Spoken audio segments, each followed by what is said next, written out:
እግዚአብሔር ለሰው ልጆች ብዙ የሚሰጠን እንደገና ደግሞ የሰጠን አለ። ከነዛ ከተሰጡን ውድ ስጦታዎችና የከበረ ስጦታዎች አንዱ ጊዜ ነው። ይሄ ጊዜ ሰው አሁን ባለንበት ሰውነት ወጥተን እንድንገባ እና እንደገና ደግሞ እግዚአብሔር ጊዜን ሲሰጥ በነዛ በተወሰኑና በተቆጠሩ ልክ ኢዮብ 31 አካባቢ ላይ 31:2 አካባቢ ላይ እሱ እርምጃዬን ቆጥሮታል የሚል ቃል አለ እና እነዚህ የተቆጠሩ እርምጃዎች የሚሰጡን ወይም የምንኖርበትን እድሜ የሚሰጠን እግዚአብሔር በጊዜ ውስጥ ነው እና ጊዜ እኛ እንደፈለግን ልናደርገው የምንችል ቢመስልም እጃችን የገባ ቢመስልም ግን እጅግ የከበረና በተሰጠን ጊዜ ውስጥ ደግሞ እንድንፈጽመው የተሰጠን ተልእኮ ያለንን። ስለዚህ ትርፍ የሚባል ጊዜ የለም ማለት ነው አይደል? እያንዳንዱ ጊዜ እርምጃችን የተቆጠረ እንደገና ደግሞ የምንኖርበትንም ዳርቻ ወስኖልን ዳርቻችንን ብቻ ሳይሆን የምንኖርበትንም ዘመናት ሰጥቶን ይላል መዝሙር ማነው ሐዋርያት ሥራ 17:24 ላይ። ስለዚህ እግዚአብሔር ዳርቻን ብቻ ሳይሆን የሚመድበው በዛ ዳርቻ ውስጥ ወተን የምንገባበትን ጊዜ ወይም እድሜን እግዚአብሔር ይሰጣል። ስለዚህ ጊዜ ውድነቱ የሚታወቀው ይላል አንድ ሰው ሲያልቅ ነው ወይም ሰውየው ሲያልቅ እንደ ልብ ሞቶ መግባት ሲያቅተው መኝታ ሲይዘው እንደዚህ አቅጄ ነበርኩ እንደዚህ ብሎ የሚጨነቁ የበለጠ ያለቀበት ጊዜ ላይ ነው የሚባለውና ጊዜ እጅግ በጣም ውድና በምንም ነገር ልንተካው የማንችል የእግዚአብሔር ስጦታ ነው። እንደው እየተናገርክ እያለ በጣም ልቤን የያዘው ነገር ትርፍ ጊዜ የሚባል የለም ያልከው ሐሳብ በጣም ልቤን የያዘው። ትርፍ ጊዜ በጣም እኛ ግን ትርፍ ጊዜ እንዳለው ሰው በትርፍ ጊዜ ምን ታደርጋለህ፣ በትርፍ ጊዜሽ ምን ማድረግ ትወጃለሽ እንባባላለንና ትርፍ ጊዜ የለም ስንል ምን ማለታችን ምን ማለት ነው? አሁን ለምሳሌ በቀን 24 ሰዓት አለ አይደል? አሁን ለብዙ ሰው ዋና የስራ ሰዓት የሚባለው ይሄ ወርክ አወር የሚባለው 8 ሰዓቱ አለ ወይም ደግሞ እንደየሰውየው እንደግለሰቡ የስራ ባህሪ አንፃር የሰዓቱ ሁኔታ ይወሰንና ከነዛ መልስ ያሉት ትርፍ ነው የሚመስሉ። ለዚህ ነው እንደ ልብ የምናስብባቸው እንደ ልብ የምንሆንባቸውና ስለ ጊዜ አስፈላጊነት በጥንቃቄ ለመኖር ብዙ ጊዜ የምንቸገረው ከስራ ሰዓት ውጪ ሌሎቹ ወየረፍት ወየረፍት ራሱ እኮ በጊዜ ውስጥ የተሰጠ ስራ አይደለም። እውነት ነው። ለምሳሌ አንዳንድ ሰዎች በትርፍ ጊዜ ምን ሰራለህ ሲባል ስፖርት ሰራለሁ፣ እንተኛለሁ፣ ስፖርት እንትን አደርጋለሁ። እነሱ የትርፍ ጊዜ አይደሉም። እግዚአብሔር ሲሰጠን እድሜን ጊዜን በነዛ በሰጠን ጊዜ ውስጥ ነው እኛ እንድንሆናቸው የሚፈለጉትን ሁሉ የምንሆናቸው። ስለዚህ በነዛ ጊዜ ውስጥ የምናደርጋቸው ተርፎን የምንፈጽመው ወይም ደግሞ ነፃ የሆንበት ሰዓት ስላለ ያን የት ላሳልፈው የምንለው ሳይሆን እንዴት መጠቀም እንዳለብን ስላላወቅን እንጂ የተረፈ የሚባል ጊዜ የለም። በእያንዳንዱ ኢቭን የእንቅልፍ ሰዓታችን እኮ የተቆጠረ ነው። በእግዚአብሔር ፊት እውቅናም ያለው ነው አይደል? ይሄ ሰውነታችን አእምሯችን እንዲያርፍ እንደገና ደግሞ በመነሳት አሁንም የሚቀጥለው ተግባሮቻችንን እንፈጽም ነው። ለምሳሌ ቀን ሲቆጠር ጨለማውም እኮ የቀኑ ክፍል አይደል? ማታም ሆነ ከዛ ጠዋትም ሆነ አንደኛው ቀን አይደል የሚለው። ስለዚህ አንዱ ሙሉ ቀኑ ሌሊቱም አለ። እነዚህ ማንፈልጋቸው የሚመስሉ ወይ ደግሞ የተረፉ የሚመስሉን ጊዜዎቻችን ጭምር የቀኑ አካል ናቸው። ስለዚህ ልክ እንደዛ ትርፍ የሚባል ጊዜ የለም፣ ያጠቃቀም ክፍተት እንጂ። አንድ በጣም የምወደው ቃል አለ መክብብ መጽሐፍ ላይ በምትሄድበት መቃብር ውስጥ የሚሰራም የሚደረግም ነገር የለምና የምታደርገውን ሁሉ በሙሉ ኃይልህ አድርግ፣ እጅህ ላይ ያለውን ነገር ሁሉ በሙሉ ኃይልህ አድርግ የሚል ሐሳብ አለውና ጊዜ አጠቃቀምህ ያንተ ምን ይመስላል? እንደው 24 ሰዓትህን ወይንም ሳምንትህን ዓመትህን እንዴት ነው የምትጠቀመው? የሚገርምሽ በጣም ከሚያሳስበኝ ነገር አንዱን ነው ዛሬ ጠየቅሽኝ። መቼም አዲስ ዓመት ስለሆነ የምናወራው ቢመስልም ራሱን የቻለ በጣም ትልቅ ሌሰን ነው ይሄ እውነት። ምክንያቱም ጌታ ኢየሱስ ሲናገር ማንም የማይሰራባት ሌሊት ትመጣለች ሲል ሰው የቱንም ያክል የሚፈልገው ነገር በውስጡ ገና ኖሮ ያልጨረሰው እንኳን ቢሆን የማይሰራበት ጊዜ አለ። አሁን ቀን ሳለ የላከኝን ፈቃድ አደርግ ዘንድ ይገባኛል ሲል ይሄ ቀን ሳለ ሲል የሚፈጽምበት ጊዜ። ስለዚህ ለእኔ እድሜን ፕሮፐርሊ እየኖርኩት ነው ወይ በጣም ጨንቃለሁ፣ አስባለሁ። ግን በግል ያለኝ የህይወቴ ልምምድ ፓተርን ይታወቃል። ለምሳሌ ነገር ከነጋ በኋላ እንደማናችንም ሰዎች ከእግዚአብሔር ጋር ጊዜ ወስዳለሁ። ከዛ እንደየቀኑ የምፈጽማቸው ተግባሮች ይለያያሉ። ከዛ ወደ መደበኛ ተግባር ይገባል። ወደ መደበኛ ተግባሬ ውስጥ ጸሎት ያለ፣ መደበኛ ተግባሬ ውስጥ እንቅልፍ ያለ፣ መደበኛ ተግባሬ ውስጥ የምግብ ሰዓት ያለ፣ መደበኛ ተግባሬ ውስጥ የስፖርት እንቅስቃሴ ማድረግበት ጊዜ ያለ፣ መደበኛ ተግባሬ ውስጥ እነዚህን ሁሉ አደርጋለሁና አንዳንድ ጊዜ እንዴት እንደ ይመሽብኛል እንደውም እውነቱን ስነግርሽ እና እንደገና በዚህም ምክንያት ነው ቤቴ ውስጥም ስኖር ቢሮ አለኝ፣ እዚህም ስሆን ቢሮ አለ። አንዳንድ ጊዜ መኪናዬም ቢሮ ነው። በማንኛውም ሰዓት ላይ ይሄ ልክ በሬ ሲጠመድ ለተጠመደለት እንደዛ ኦሽ ለተባለበት እንደሚያርስ ቀንበር ከአንገቴ እንዳይወድቅ እጥራለሁ እና እንደተጠመደበት በሬ ደግሞ እዛው ውስጥ ፎከስ ለመሆን እጥራለሁና ቀኖቼን በአብዛኛው መደበኛ የሚመስሉ ልምምዶች አሉኝ። እነዛ ውስጥ ነው ጊዜ ማሳለፈው። እውነት ነው።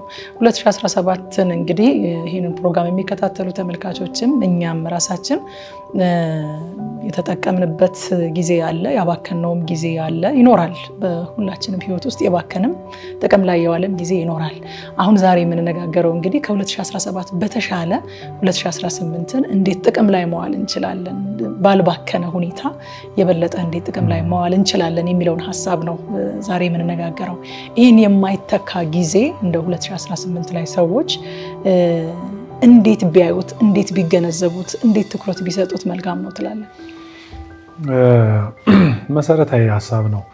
ለምሳሌ ታውቂያለሽ ሞኞች አትሁኑ ሲል ከጊዜ ጋር የተያዘውን ሲናገር ነው ጳውሎስ ይህን ቃል የተናገረውና ምንድነው ሞኞች አትሁኑ የሚለው ማለት ቀኖች ክፉዎች ናቸውና ዘመኑን ዋጁ፣ የጌታ ፈቃድ ምን እንደሆነ አስተውሉ እንጂ ሞኞች አትሁኑ ይላል።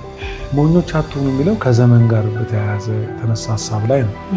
ሞኝ ማለት የሚያስበውን ደጁ የሚሰጠው፣ የሚናገረውን ደጁ የሚሰጠውና የሚኖረውን ደጁ የሚሰጠው ማለት ነው።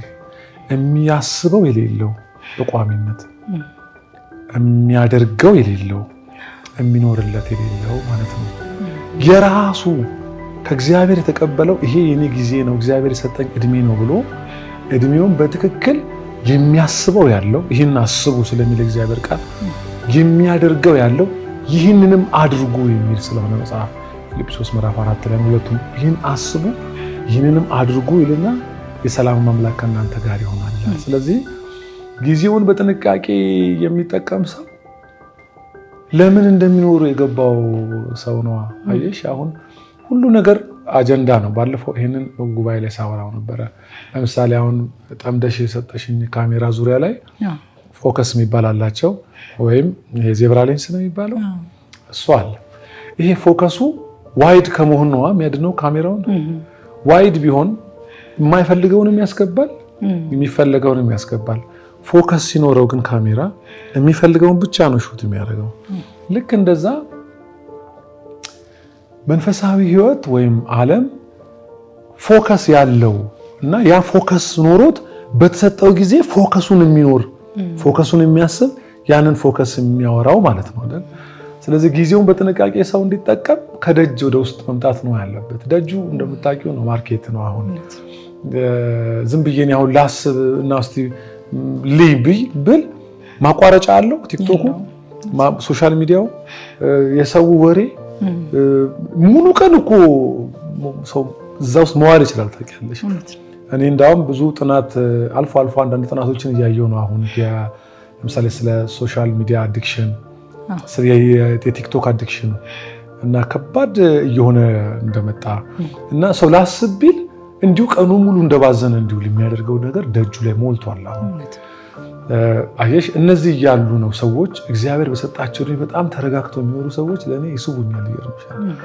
እና የሚያስበው የሚያቅደው የሚናገረውና የሚኖርለት ያለው ሰው ጊዜውን በአግባቡ ለመጠቀም እድል ያገኛል ብዬ ነው የማስበው። እውነት ነው። አዲስ ዓመትን እየጀመርን ነው እንግዲህ ተመልካቾችም በየቤታቸው አዲስ ዓመትን እያከበሩ ነው ይሄንን ፕሮግራም እየተከታተሉ የሚገኙት። ይሄንን የዓመቱን መጀመሪያ እንደው ቆም ብለን እንዴት አድርገን ወደ ጥቅም መቀየር እንችላለን ብለን እንድናስብ በጣም እያሰብኩኝ ከሌሎችም አገልጋዮች ጋር ይሄንን እያወራሁኝ ነበርና እንዴት ነው ወደ ጥቅም መቀየር የምንችለው? እግዚአብሔር አዲስ ጅማሬን ሰጥቶናል። እንግዲህ 2017 አልቋል፣ ላይመለስ ሄዷል፣ ከነስተቱ ከነጥቅሙ አልፏል። አሁን 2018ን እግዚአብሔር ሲሰጠን እድሜና ጤና ሰጥቶን እዚህ ቀን ላይ ስንደርስ እንዴት ነው ወደ ጥቅም መቀየር የምንችለው ይሄንን የአዲስ ዓመት ጅማሬ? መጀመሪያ እንደ ስጦታ ማመኑ ራሱ ትክክል ነው። ይገርምሻል፣ እድሜ ስጦታ ነው፣ ጊዜ ስጦታ ነው፣ ከእግዚአብሔር ዘንድ የተቸረን ነው። ምክንያቱም ሰው የቱንም ያህል ቢሰራ ሰው ለሰው ገንዘብ ወይ ቁስ ሊሰጠው ይችል ይሆናል እንጂ ጊዜ ለሰው ሊሰጥ አይችልም። ይሄ እግዚአብሔር ልግስና ነው።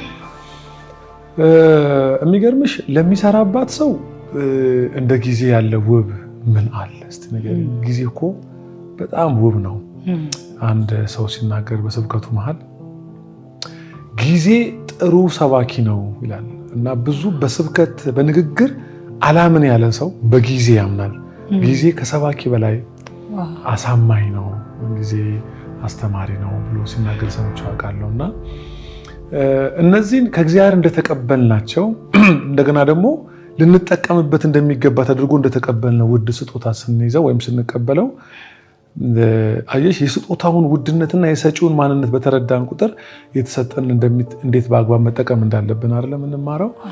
ስለዚህ ጊዜ የሰጠኝ እግዚአብሔር ከሆነ እግዚአብሔር ጊዜ አምላክ ነው። እንደምታውቂው እግዚአብሔር ፀሐይና ጨረቃን ካደረገ ጊዜ ጀምሮ ለምድር እንዲያበሩ አይደለም ፀሐይንም ጨረቃንም ቀን መቁጠር የተጀመረው ከዛን ቀን ጀምሮ ነው። እንደምታውቂው በፍጥረት መነሻ ላይ እግዚአብሔር ጨረቃንና ፀሐይን አደረገ። ማታም ሆነ ጠዋት ሆኖ ለመጀመሪያ ጊዜ ቀን መቆጠር ተጀመረ። ስለዚህ ለምድር እነዚህ ፀሐይና ጨረቃ ለምድር ሲያበሩ ቀንን መቁጠር እንድንጀምር ሆነን እነዚህ የሚያበሩት ለምድር እንጂ ለሰማይ አያበሩም።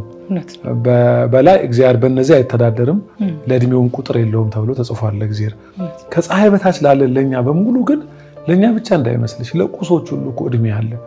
ለምሳሌ ዝም ብለሽ መኪና ተገዝቶ ካልተነዳ እንደሚበላሽ ታውቂያለሽ። ውስጡ እድሜ አለው። የእድሜ ኔቸር ከፀሐይ በታች ባለ ፍጥረታት ሁሉ ላይ ነው ያለው።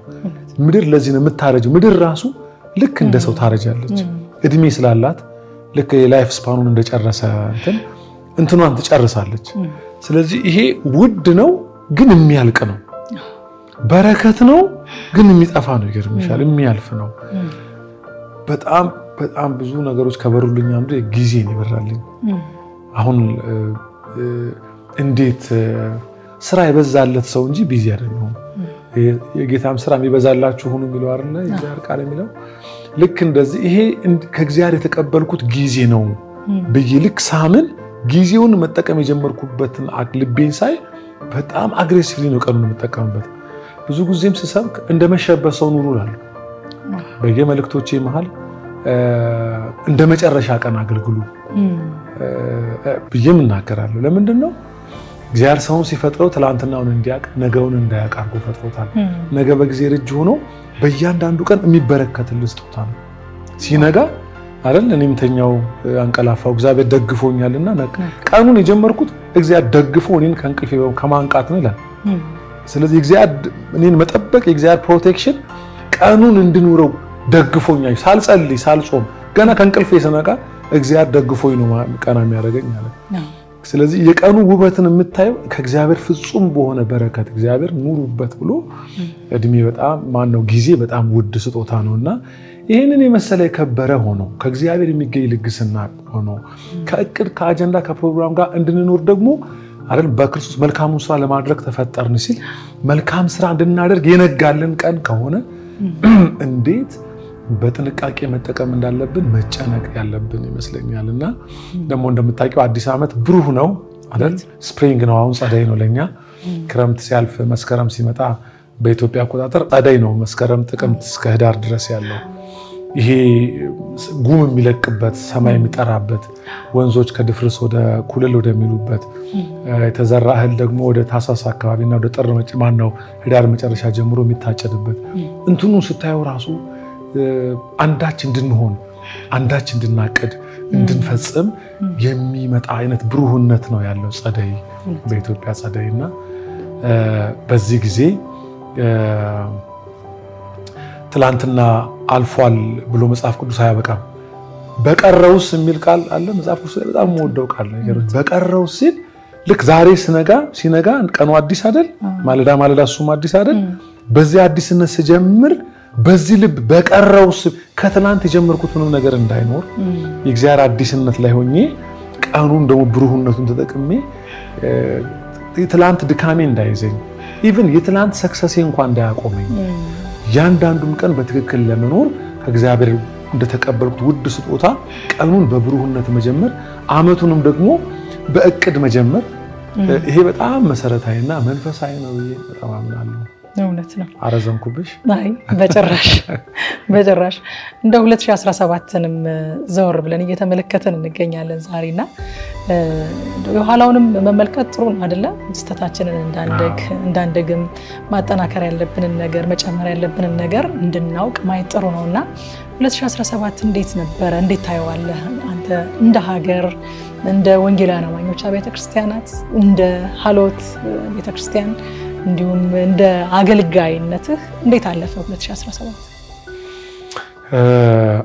እንደ ግል ያለውን ቅድም ስላወራው አሁን እንደ ሀገር በስፋት ነው እሱን በዛ መጠን ላወራ የምችል አይነት ሰው አይደለሁም። ግን ቸርች አካባቢ ያለውን ዝም ብዬ ሳይ ሁለት አይነት ሰዎች አሉ ብዬ አስባለሁ ከጊዜ አንጻር። አንደኛዎቹ ቅድም እንዳልኩት ጊዜን በጥንቃቄ የሚኖሩ እና በተሰጣቸው ጊዜ የሚማሩ የሚያገቡ የሚወልዱ የሚሰሩ የሚያገለግሉ ኦነስት ሆነው ከቸርች የማይጠፉ ፍጹም ታማኝ የሆነ ህይወትን በመኖር ቤታቸውን በጸጥታ የሚመሩ አይነት ጊዜዎቻቸውን ፕሮፐርሊ የሚጠቀሙ አሉ። አዘር ሳይድ ደግሞ ለምን እንደተፈጠሩ የማያውቁ ስለመሸ ወደ ቤት የሚገቡ ስለነጋ ከቤት የሚወጡ አይነት የሉ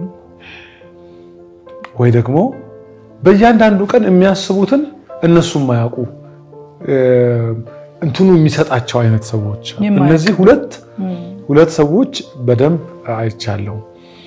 ስለዚህ የቸርች ፈተናዋ ከዚህም በኋላ ይመጣል ብዬ አስባለሁ። ለምንድነው እንደዚህ ባልሆንሽ ቁጥር እቺ ሰኪውላሩ ዓለም ፍጥረታዊ ዓለም በእያንዳንዱ ቀን ሰውን ኢንቫይት የምታደርግበት የራሷ አጀንዳዎች ስላሏት እንዲህ አይነት ተላላዎችን በቀላሉ ገንዘብ አድርጋ ፕሮግራሞቿን ወደ ቤተክርስቲያን ለማስገባት እድል የምታገኝ ይመስለኛል።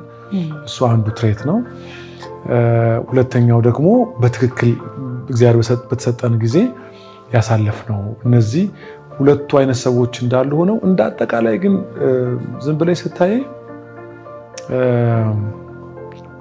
ንግግር የሚበዛበት ዝም ብዬ ሳይ ተግባር የጎደለና ያነሰበት ንግግሮች በጣም አየሩ እንደሞቀ አይሰማሽም? ንግግር በጣም ብዙ ወሬ አየር ላይ የሚሞላበት ጊዜው ራሱ አይ ቲንክ ከኤሌክትሮኒክ ሚዲያ ሶሻል ሚዲያ ጋር ተያይዞ የንግግር ዘመን። አንድ ጽሑፍ ላይ ሳነብ አሁን በዓለም ላይ ፈጠራ እየተካሄደ አይደለም የሚል ምንም ፈጠራ ግኝት እየጠፋ ነው በዓለም ደረጃ እና አሁን ምንድነው እየተገኘ ያለው? ቴክኖሎጂ ላይ ነው እድገቱ ያለው እንጂ የቨርዥኖች መቀያየር የምናምን መቀያየር እንጂ ያለው ለሰው ልጆች ጥቅም የሚሆኑ ከእድገት ጋር ከተያይዞ በዓለም ደረጃ አዳዲስ ፈጠራዎች በጣም ቀንሰዋል የሚል ጽሑፍ አንብቤ ያለውና ይሄ እንደ አጠቃላይም ነው ዝም ብዬ ሳይ በቃ እንደዛም አለ እና አየሩን አሙቆ የያዘው ንግግሮች እና ሶሻል ሚዲያዎች ዝም ብሎ ትንሽ ሞቅ ያለ ይመስለኛል አየሩ ላይ። 2018ንስ እንደው እንዴት ብንቃኘው ጥሩ ነው? ከ2017 ተነስተን ያነሳቸው ጥንካሬዎች አሉ። የሚያስቡ የሚያቅዱ በጸጥታ በዝንግታ በጽድቅ የሚኖሩ እንደገና ደግሞ የሚያስቡትንና የሚያቅዱትን ማህበራዊ ሚዲያው የሚሰጣቸው ጊዜያቸውን የሚያባክኑ ያያቸውን የታዘብካቸውን ነገሮች አስቀምጠህልናል። በ2018 ዓመተ ምህረት የቱን ጥለን የቱን ይዘን እንዴት እንቃኘውና እንሂድ? 2018ን ካለፈው ዓመት በመነሳት ቴንክ ዩ። እኔ በዋናነት አሁንም ይሄ ውድ ስጦታ በየቀኑ እየተሰጠን ያለ ግን የሚባክን አይነት ነው አይደል? ታውቂያለሽ አባይ አሁን ተገድቧል፣ እግዚአብሔር ይመስገን። እንግዲህ በዘመን ሁሉ ይነጉዳል ነበረ፣ ግን መሪዎቻችን እግዚአብሔር ማስተዋል ሰጥቷቸው አሁን በተሰጣቸው ጊዜ አቆሙት አይደል? አሁን ገድበው እና አሁን እኛ ስንፈቅድ ብቻ የሚወርድ ውሃ ሆነ። ፊት ንብረት የሚወስድ ነበረ። ልክ እንዲህ ነው ጊዜ ሲሰጥሽ ማቆም የምትችይውና ለጥቅም እንዲውል ማድረግ የምትችይው ነገር አለ። ልክ እንዲሁ ደግሞ እንዲህ ዝም ብሎ እንደ ወራጅ ውሃ የሚያልፍ ብዙ ነገር አለ። ታውቂያለሽ እድሜ ዝም ብሎ ነው የሚሄደው።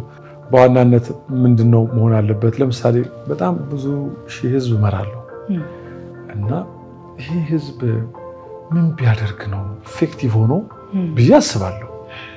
ከዛ ከፎከስ እንዳይለቅ ህዝቡን እንትኑን በእያንዳንዱ ቀን ልንፈጽመው ከሚገቡ ተግባራት አለ። የቅዱሳን ህብረት፣ ወንጌል ስርጭት፣ የዳኑ ሰዎችን ደግሞ ማስተማርና ማጥመቅ እና ደቀ መዝሙር ማድረግ እና የክርስቶስ የታመኑ ተከታይ ማድረግ።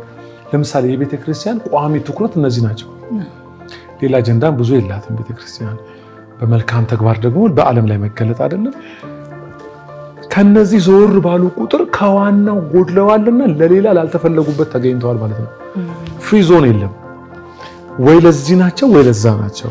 ስለዚህ በቋሚነት ቸርቿ በዚህ እንድትጠመድ እኔ ደክማለሁ። በትኩረት እያዛለሁ። እውነቱን ስነግርሽ አንዳንድ የህይወቴን ስርዓት በጣም የቀረቡ ወዳጆቼም ሲያዩ ይገርማቸዋል። አንዳንድ ከባባድ ነገር ተፈጥሮ የማልሰማበት ጊዜ አለ። የምትጠመጅበት ነገር ሲኖር ለዛ ለተጠመድሽለት ነገር ነው የምትኖሪለት የምትሞችለት ይሆናልና እኔ ትኩረት ምንድነው? ለምንድነው የሚመሸው? ለምን ነው የሚነጋው? ለምንድነው አንዳንድ ሰዎች በተኙበት ሄደዋል ወደ ጌታ? ለምን ነቃው? እኔ በእድሜ ከማውቃቸው እኩዮቼና ከእድሜ ያነሱ ሰዎች ሞተዋል፣ ወዳጆቼ ጭምር። እኔ የተረፍኩት ሞትን ጎንበስ ብዬ አሳልፌው ነው? ለምንድነው የኖርኩት እኔ የሚል አንድ ኮስችን የሚያደርግ አእምሮ። ለምን ኖርኩ? እማውቃቸው ሰዎች ሞተዋል እኮ። አደጋ ተፈጥሮ ከጎኔ ምናልባት ሰው እኮ ሞቶ ሊሆን ይችላል። ገብቶሻል? እና ለምን እንደምንኖር ከማወቅ መጀመር እንዴት በጣም ጥሩ ነው። ስለዚህ ይሄን ድምጽ ለሚሰሙ ምናልባት ይሄንን ኢንተርቪው ለሚሰሙ ሰዎች ለምንድን ነው የምኖረው ብለው አሁን ብዙ ጊዜ የኛ ስቃይ እድሜን ለመቀነስ ነው። ልደት ሲከበር ቁጥሩን እየደበቅን ስለሆነ የምናከብረው ቁጥሩ ያሳስበናል በጣም ታውቂያለሽና ብዙዎች የሚግባቡት በእድሜ ልክ አልሰራውም ብሎ የሚያስቡ እልፍ ናቸው ተብሎ ይታሰባል። ሌላ ምክንያት ይኖር ይሆን አይታወቅም። ጥናት ይፈልጋል። ኢትዮጵያን በአብዛኛው እድሜ እንደብቃለን እንደምታውቂ። ለዚህ ነው ብዙ ጊዜ ለሩጫም ሲካሄድ ለእግር ኳስም ሲካሄድ አንደር እንትን ምናምን በሚባልበት ላይ እድሜው ጨምሮ ተገኘ ምናምን የሚባለው እድሜ ላይ በጣም ፈተና አለብን እኛ ከጊዜ ጋር በተያያዘና እግዚአብሔር የሰጠንን ጊዜ በጥንቃቄ ለመኖር ትኩረት ያለውና ራሱ ለምን እንደሚኖር ያወቀ ሰው እኔ በጣም ተደላድሎ ተረጋግቶ እግዚአብሔር በሰጠው እድሜ የሚፈለገውን ነገር ጨርሶ ለመሄድ የሚበቃ ነው ብዬ አምናለሁ። በጣምና ትኩረት ያለው ራሱን የሚጠይቅ ለምንድን ነው የምኖረው የሚል ይሄንን ፍጥረታዊ ሰው ሊመልስ አይችልም። ፍጥረታዊ ሰው ሲጋራ ያቆማለሁ፣ እንትን አቆማለሁ፣ ስፖርት ጀምራለሁ ነው የሚለው። ለምን እሱን ጋር ጥቅምት ህዳር ላይ ብዙ ሰው ይቸገራል ታውቂያለሽ። ባለፈው አንድ ኢንተርቪው ሰምቼ አንድ ኢትዮጵያ ውስጥ ባለ ስፖርት ላይ የሚሰራ ሰው ስፖርት ሰራለሁ ብሎ ከተመዘገቡት 99%ዎቹ ያቋርጣሉ በ3 ወር ውስጥ። ለምንድን ነው? እቅድ ጀምራለሁ፣ አደርጋለሁ፣ እማራለሁ፣ እንዳያደርጋለሁ፣ በዚህ ዓመት አገባለሁ ምናምን የሚል እንደ ፍጥረታዊ ሰው ብቻ ሳይሆን ደግሞ እኛ እንደ መንፈሳዊ ሰው ስናስብ መጀመሪያ መንፈሳዊ ነኝ፣ ክርስቶስን በማመን መንፈስ ቅዱስን በመቀበል ምክንያት መንፈሳዊ ሆኛለሁ። መንፈስ ቅዱስን በመቀበል ምክንያት ለምን እንደምኖር እንዳቆኝ ራሴን አግኝቻለሁ እዚህ ምድር ላይ ራሴ። ስለዚህ ይሄ ትልቅ በረከት ነው። ከዛ ትኩረቴን መለየት እና ለዛ ትኩረቴ ደግሞ ቀኖችን እየለመንኩ ለመኖር ራሴን መስጠት አይነት ስለሆነ ትኩረት ለምን እንደምኖር አንድ፣ ሁለተኛ ደግሞ ትኩረት ላይ ሰው ሁሉ ቢሰበሰብ የሚኖርለትን ጊዜውን የሚሰጥለትን ምክንያት ያገኛል ብዬ አስባለሁ። እውነት ነው።